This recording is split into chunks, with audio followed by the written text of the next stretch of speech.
Wir hören und sehen jetzt die Geschichte, was hat wohl der Esel gedacht, nach Clemens Lieber.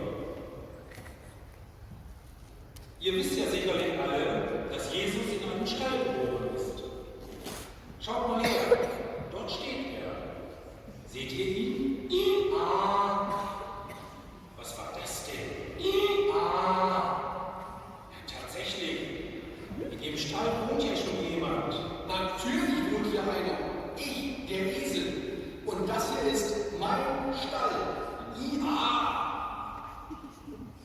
Ist ja schon gut. Es will dir ja auch keiner deinen Stall wegnehmen. Und was wollen die vielen Leute denn hier? Warum gucken die mich alle so an? Die Menschen hier wollen bald Weihnachten feiern. In meinem Stall? Nein, die bleiben draußen. Da bin ich aber beruhigt. Das war ein Schreck. Dass der Esel da wohnt, hätte ich ja fast vergessen. Du Esel, sollen wir den Kindern und den Erwachsenen erzählen, was hier damals geschehen ist? Oh ja! Maria und Josef wohnten in Nazareth. Josef war der Zimmermann, Maria seine Braut. Und sie war schwanger. Jetzt machten sie sich auf und gingen nach Bethlehem. Die Nacht war dunkel und der Weg war sehr weit. Endlich kamen Maria und Josef in Bethlehem an. Sie waren müde und suchten eine Unterkunft. Sie klopften an alle Türen, doch solange Josef auch suchte, niemand wollte die beiden aufnehmen.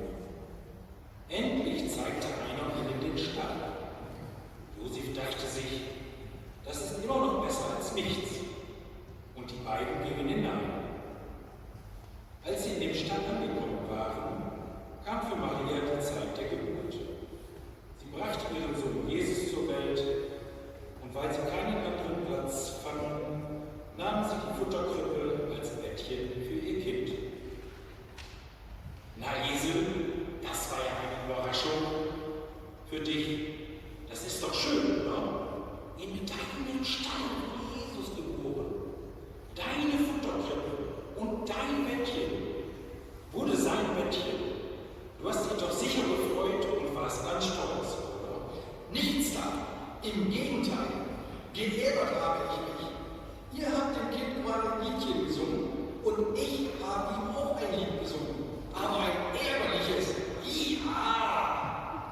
Ich habe mich nämlich fürchterlich geärgert, dass die einfach so. Aber Esel, wusstest du denn nicht, wer das war, der da geboren wurde? Nein, wie sollte ich denn? Niemand hat mir etwas gesagt. Die kommen einfach rein, kriegen ein Kind und legen es in meine Krippe. Da wärst du doch auch sicher sauer geworden. Aber dann ging es dann auch ganz komisch weiter. Plötzlich leuchtete ein heller Stern über meinem Stall auf. Und dann höre ich Engel singen. Stellt euch das mal vor. Engel, die singen. Und Hirten kommen zu meinem Stall, kommen hinein, knien sich nieder, beten das Kind an und sagen, ja Jesus, du bist Gottes Sohn. So lange haben wir schon auf dich gewartet. So dankbare und glückliche Menschen habe ich vorher noch nie gesehen. Und dann bin ich richtig wohl geworden.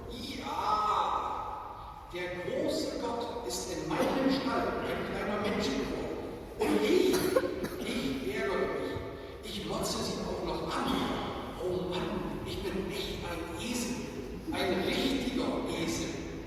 Am Anfang